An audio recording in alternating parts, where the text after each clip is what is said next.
Sevgili əqrəblər və yüksələn əqrəblər, 23-29 iyun həftəsində nələr yaşayacaqsınız?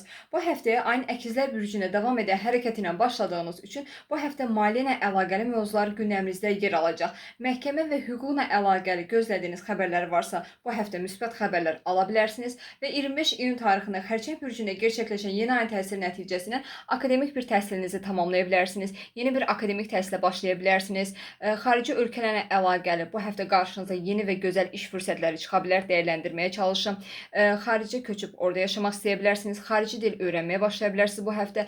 Viza və pasport müraciətləri edə bilərsiniz. Səyahət etmə qərarı bu həftə ala bilərsiniz. Onlayn bir kursa başlaya bilərsiniz və şəxsi inkişafınıza bu həftə mali investisiyaları edə bilərsiniz.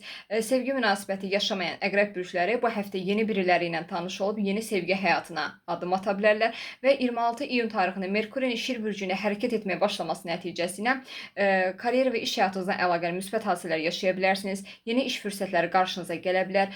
Karyer və iş həyatınızda bu həftə təltif oluna bilərsiniz. Eyni zamanda sosial mediada çox aktiv ola bilərsiniz və sosial media vasitəsilə reklam təklifləri və iş birlikləri gündəminizə gələ bilər.